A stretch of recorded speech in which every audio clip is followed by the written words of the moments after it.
जय श्री राधे माता की। विशेष बात करने के लिए आज मैं आया हूं। कल मैं लाइव नहीं आ सका, उसके लिए माफी चाहता हूं। दांत में दर्द था, उस कारण से नहीं कुछ कह पाया। पिछले 2-3 दिन से अब ठीक है। सर्वाइकल पेन है थोड़ा बहुत, वो भी ठीक, आप सबकी दुआओं से, गरीब पीड़ित परिवारों की दुआओं से ठीक होगा। आज मैं राजनीति की कुछ बातें करना चाहता हूं आपसे, क्यों कुछ सवाल आए हैं लोगों के कि नारायण जी 2024 के चुनाव आ रहे हैं और आप कुछ नहीं बोल रहे हो।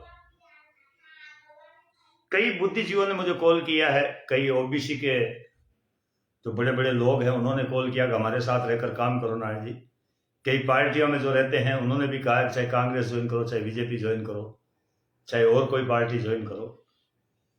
ये वगैरह वगैरह बातें हुई है। मैं आज आपको कुछ बातें बताना चाहता हूं। इस वीडियो को मेरे यूट्यूब चैनल पर भी जरूर देखिएगा, नारायण प्रजापति नागौर समाज सेवी। यूट्यूब चैनल पर जाकर के पूरा इस वीडियो को जरूर देखिएगा और लोगों तक जरूर पहुंचाइएगा। उसका मैं एक कारण बता रहा हूं आपको। आज जो मैं बातें करना चाहता हूं ये 2024 के लिए भी ठीक है और आम समाज बंधु जो गुमराह होते हैं हमेशा, उनके लिए बहुत बढ़िया बात है। मुझे राजनीति में घसीटने का या मुझे राजनीति में ले जाने का उनका क्या औचित्य है वो मुझे पता नहीं।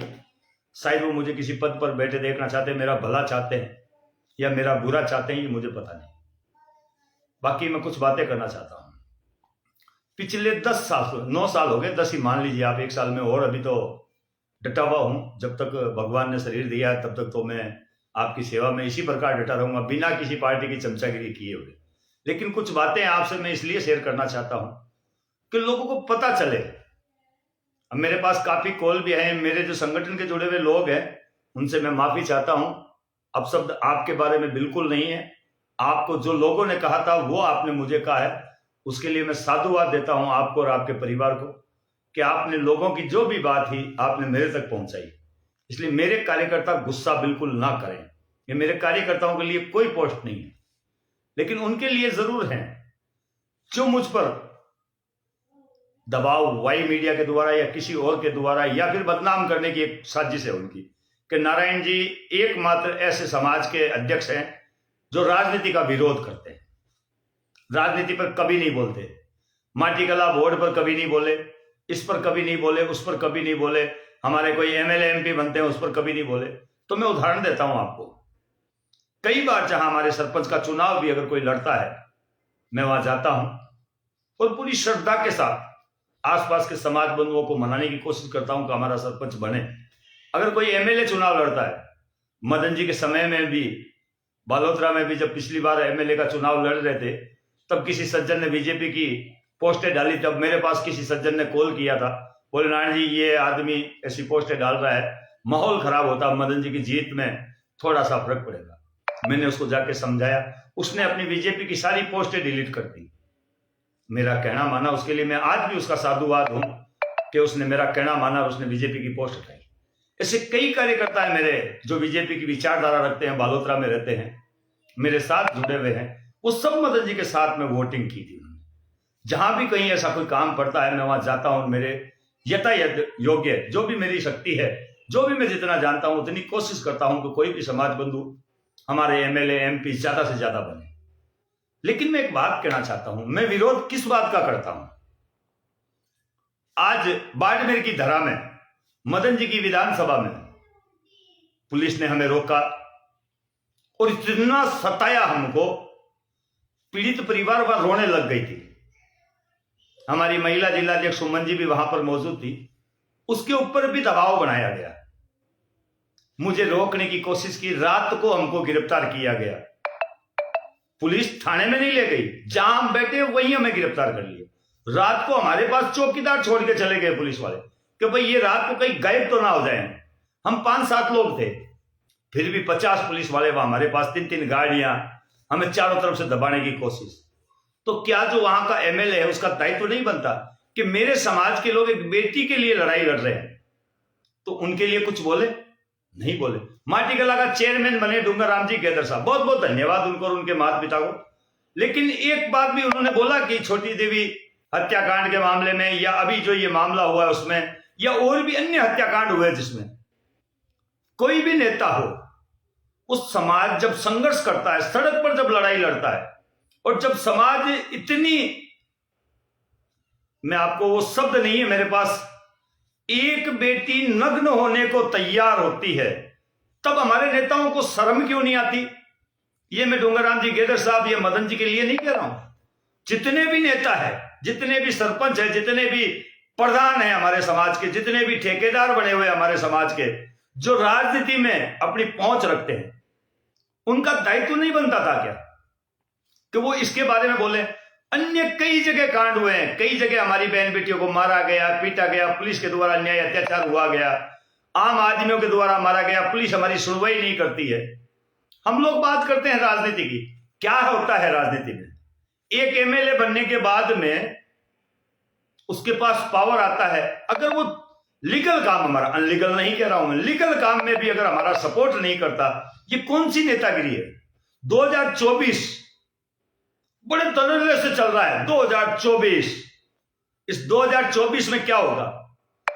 मीटिंगें होगी, समाज को राजनीति में टिकट मिलना चाहिए, 10 टिकट हमारे बीजेपी देगी, 10 टिकट हमारे कांग्रेस देगी, 10 टिकट हमारे को हनुमान बेनीवाल देंगे, 10 टिकट हमारे को फलान जी देंगे, फलान जी देंगे, 30 टिकट हमें चाहिए, और फिर हम सपोर्ट करेंगे।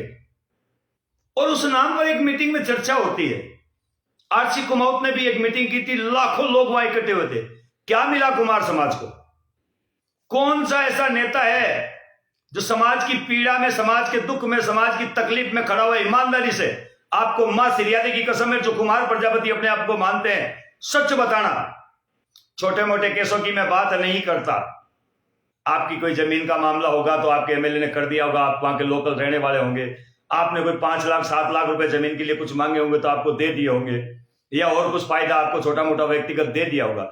लेकिन जब समाज संघर्ष करता है, तब एक व्यक्ति संघर्ष नहीं करता, पूरा समाज संघर्ष करता है। चाहे मैं अकेला ही धरना दे रहा हूं, प्रदर्शन कर रहा हूं, लेकिन जब अखबार में आता है तब यही आता है कि प्रजापति समाज ने आज धरना दिया और उसे न्याय नहीं मिला, यानी पूरे समाज की नाक का सवाल होता है। तब किसी ने भी, आपको मां सिरियादे की कसम है, झूठ मत बोलिएगा। अगर झूठ हो तो इस कमेंट में जरूर लिखिएगा और बताइएगा मुझे कि मैं झूठा हूं। समाज सेवा छोड़ दूंगा, ये गारंटी है। इतनी पीड़ा, इतना दुख, इतनी तकलीफ, समाज 90 दिन तक संघर्ष करता है। आज 90 दिन हो गए मुझे इस मामले में। एक बेटी के साथ बलात्कार हुआ है, उस पर किसी भी एमएलए का या किसी भी चेयरमैन का, माटी कला बोर्ड के अध्यक्ष का, किसी का भी एक कमेंट आया है?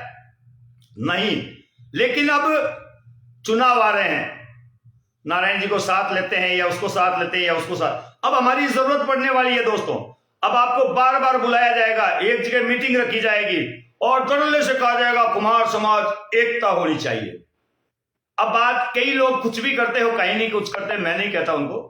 समाज के से कई लोग हैं जो आरएस आईएएस बनना चाहते हैं। बाड़मेर की एक बेटी जो पढ़ाई के लिए दर की ठोकरें खाने को मजबूर थी क्योंकि उसके पिताजी विकलांग थे। अब उसके पास में क्या था? सर्टिफिकेट 10वीं 12वीं क्लास का। वो लेके किसके पास जाती है? कोई एक चेहरा बताओ मुझे।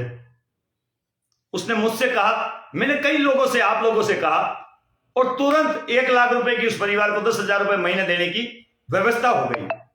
ये होती है समाज सेवा। आज एक बेटी ये पुकार कर रही है कि मैं मरने को तैयार हूं। उसके साथ खड़े होने वाले हमारे क्रांतिकारी, जो बाड़मेर जिले के, जोधपुर जिले के, राजस्थान के कोने कोने से जो लोग आए थे, वो है क्रांतिकारी। अब राजनेता की बात करते हैं, मीटिंगें होगी बड़ी बड़ी 2024 विधानसभा चुनाव में राजनीति की बातें करने, राजनीति की लड़ाई करने, लेकिन जब समाज को जरूरत पड़ेगी तब कुछ नहीं मिलेगा आपको। इसलिए मैं आपसे कहना चाहता हूं, कोई भी मीटिंग हो राजनीति के बारे में, सबसे पहले मुद्दा आपको रखना है कि इस बेटी के बलात्कारी को अभी तक पकड़ा नहीं गया है। पहले इस मुद्दे पर बात करें, तब जाकर के मैं भी आपके साथ खुलकर राजनीति में साथ आऊंगा। अगर इस बेटी को न्याय नहीं तो राजनीति की कोई मीटिंग में मैं भागीदार नहीं बनूंगा, मैं नहीं जाऊंगा। अब चाहे छीटाकशी कर लो, चाहे बुराई कर लो, चाहे मुझे कोस लो, कुछ भी कर लो, मूल ओबीसी के नाम पर समाज को गुमराह करने वाले लोग जो आज भी कहते हैं क्या मैं मूल ओबीसी का नहीं हूं, क्या वो एक बेटी मूल ओबीसी की नहीं है?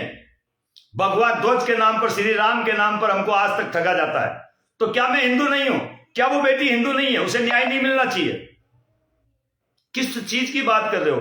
कई हमारे SC ST और OBC के लोग कहते हैं जय भीम, मैं भी कहता हूं जय भीम जय भीम जय भीम, कितनी बार बोलूं, लेकिन उस बेटी के लिए कितने लोग खड़े हैं जो ये बोलते हैं वो मेरे साथ क्यों नहीं है? क्या मैं इस भारत का नागरिक नहीं हूं? क्या वो बेटी इस भारत की नागरिक नहीं है? किस सोच में आप जी रहे हो? केवल आपको 2024 का लॉलीपॉप देकर भीड़ को इकट्ठा किया जाएगा और आपको बेच दिया जाएगा, आपको पता तक नहीं चलेगा। वो बड़े बड़े लोगों के सामने एक मीटिंग करेंगे, राजनेताओं को बुलाएंगे और राजनेताओं को दिखाएंगे फोटो की ये कुम्हार मेरी जेब में। अगर आप किसी की जेब में रहना चाहते हो तो रहिए। मैं राजनीति का विरोध फिर कह रहा हूं, नहीं कर रहा हूं, लेकिन दलाली का विरोध करता हूं। आपको घर बैठे बैठे भेज दिया जाएगा। अब मुझे कहते हैं कि पार्टी ज्वाइन कर लो या मीटिंगों में आप प्रचार करो या ये करो, नहीं करूंगा भैया। मुझे तो सेवा करने का शौक है और डंके की चोट करता था, करता हूं, करता रहूंगा। किसी के बाप से रुकने वाला नहीं हूं। नीचे से ऊपर तक का जोर लगा ले, कितने ही राजनेताओं से कर ले, कितनी FIR दर्ज करवा ले। और मैं आपको बता दूं, जोधपुर की FIR उठाने वाले भी ये नेता है। जोधपुर के पुलिस प्रशासन ने स्पष्ट हमें कहा था कि आप पर कोई FIR नहीं है। आज वो FIR पुनः, इसीलिए मैं लाइव आया, नहीं तो 2 दिन लाइव नहीं आता। आज पुनः वो FIR दर्ज हुई है और ये स्पष्ट कहा है, वहां से मेरे पास कॉल आया कि आप पर FIR दर्ज है और 70 लोगों पर भी FIR दर्ज होगी। हालांकि मैं इसके लिए संघर्ष करूंगा, मुझे किसी नेता की जरूरत नहीं है। डंके की चोट, नीचे से लकड़ी डाल करके ये रिपोर्ट वापस करवाऊंगा, ये मैं आपको वचन देता हूं। लेकिन आपसे कहना चाहता हूं, हालांकि ये असभ्य भाषा इसलिए बोल रहा हूं, कुछ दलाल मुझे कॉल करते हैं और कहते हैं नारायण जी आप ये पार्टी ज्वाइन कर लो या फिर समाज के लिए प्रचार करो। किस समाज के लिए प्रचार करूं भैया? मेरे कुमार समाज के लिए अगर प्रचार करना है तो जी जान से करता हूं। अगर दंडवत यात्रा करनी है, कपड़े वस्त्र उतार करके प्रदर्शन करना तो तैयार हूं, भूखा रहने के लिए तैयार हूं, मेरे समाज के लिए मरने को तैयार हूं। मैं तो कहूं मेरे समाज की छोड़ो, 36 कौम में भी अगर कोई वास्तव में दुखी और पीड़ित है और अगर वो धरना प्रदर्शन करना चाहता है, न्याय के लिए लड़ाई लड़ना चाहता, तो मैं उसके लिए भी तैयार हूं। क्योंकि मानवता के नाते मेरा ये पहला फर्ज बनता है किसी के दुख में, किसी की पीड़ा में काम आना है। राजनीति राजनीति राजनीति राजनीति राजनीति होनी चाहिए। मैं नहीं कहता नेता भी हमारे होने चाहिए, मगर उन नेताओं का इतना तो फर्ज बनता है। मैं नहीं कहता मेरे समाज के लिए काम और नहीं, लीगल काम। एक बेटी के साथ बलात्कार करने वाला आरोपी खुलेआम घूम रहा है और हम लोग समाज पर जो संघर्ष कर रहे हैं उनको क्या कह रहे हैं? हमारे कुछ लोग, डूंगराम जी से भी बात की थी, कुछ लोग हो सकता है मदन जी से भी बात की होगी, तो उनका जवाब क्या आता है सुनिए मेरी बात। ये मैं स्पष्ट कह रहा हूं, चाहे कोई नाराज हो जाए चाहे राजी हो जाए, किसी के अनुयायी लाखों होंगे, मुझे उससे कोई फर्क नहीं पड़ता। वो कह रहे हैं कि नारायण जी नाटक कर रहे हैं, SP तो अपना काम कर रहा है बेचारा। बिल्कुल, 10 महीने पहले बलात्कार हुआ, बच्चा ने जन्म ले लिया, बच्चा गोद में खेल रहा है, वो पैदल चलकर आपसे न्याय मांगने के लिए आने वाला है। जी हां, पैदल चलकर आपके पास न्याय मांगने वाला है। फिर भी हमारे समाज के ये दलाल और ठेकेदार नेतागण कहते हैं नारायण नाटक कर रहा है। अरे कुछ उखाड़ लेना, तुम्हारे में जो हिम्मत है उखाड़ लेना। मैं कह रहा हूं इस वीडियो में, मैं इस बेटी के लिए संघर्ष करता था, करता हूं और करता रहूंगा। इस बेटी को न्याय मिले इसके लिए हर संभव कोशिश करूंगा और हर असंभव कोशिश करूंगा। कितना रोक सकते हो? रही बात पार्टी की, ना तो कोई पार्टी ज्वाइन करूंगा, ना किसी पार्टी की सदस्यता लूंगा और ना ही किसी पार्टी से मुझे कोई मतलब। ना रसीद बुक छपवा रखी है कि चंदा लेने आपके घर घर आऊंगा, दे दो मां, नहीं चाहिए। ना राजनीति की वोट मांगने आऊंगा, नारायण खड़ा है साहब आप मेरे को वोट दो, नहीं चाहिए मेरे को। ना वोट चाहिए ना पैसा चाहिए। जब आप में कोई दुख हो, कोई तकलीफ हो, कोई पीड़ा हो, तब याद कीजिएगा मां सिरियादे की कसम, अगर जिस जगह खड़ा हूं, अगर उस जगह धरने पर नहीं बैठा हूं तो तुरंत गाड़ी में चाबी डालकर आपके पास पहुंचूंगा। कुछ लोग होते हैं जो बदनाम भी करते हैं, नारायण जी राजनीति के लिए आ गए, हमारे साथ ये कर दिया, हमारे साथ ये कर दिया। मैं उनसे भी यही कहना चाहता हूं, मेरा काम निष्पक्ष है और क्लियर है और एक ही बात कहना चाहता हूं, मैं केवल सेवा करने आता हूं, गलत ना तो बात बताता हूं।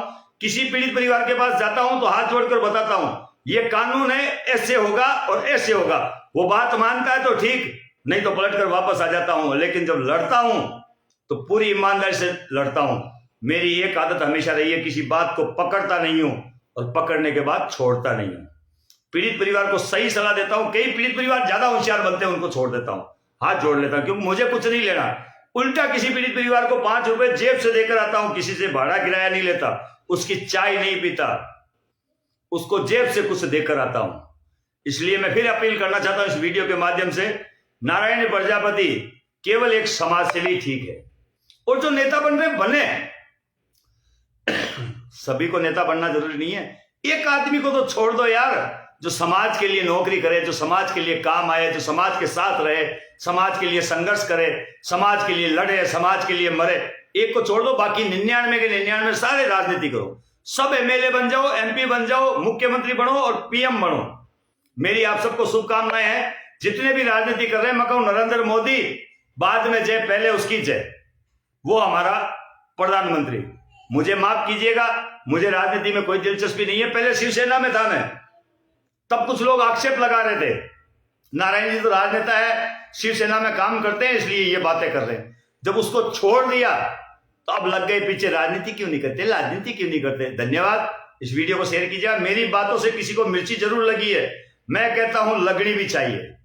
ये मिर्ची बड़ी काम की है, और मेरे समाज के साधारण लोगों से अपील करना चाहता हूं, गंदगी से दूर रहे, घर बैठे बैठे बिकने का काम ना करे। किसी भी ऐसे सामोरा में या किसी भी ऐसी जगह जाए, उससे पहले एक बार जरूर उनसे पूछे कि इस बेटी के लिए, उस लाल बाबा बलात्कारी के लिए आपने क्या किया। अगर वो जवाब दे कि मैं वहां गया था, मैंने ये किया था, मैंने ये किया था, मैं समाज के लिए तैयार हूं, तो भीड़ जरूर करें। वरना भीड़ बनकर समाज को बेचने का काम आपने करें। आप अगर जाएंगे उस मीटिंग में, तो इसका मतलब आप भी समाज को बेचने का काम कर रहे हैं। मेरी बात बुरी लग रही है, लेकिन लगनी भी चाहिए। मैं फिर कहता हूं, लाल बाबा की गिरफ्तारी अब समाज की इज्जत की सवाल है, और पूरे समाज से अपील करना चाहता हूं, मेरा साथ दें। आगामी 1 दिसंबर को एक ज्ञापन दें, उसके बाद हम एक तारीख तय करेंगे और महापड़ाव जोधपुर आईजी ऑफिस के सामने ही होगा, अति शीघ्र होगा। धन्यवाद, वीडियो को शेयर कीजिएगा।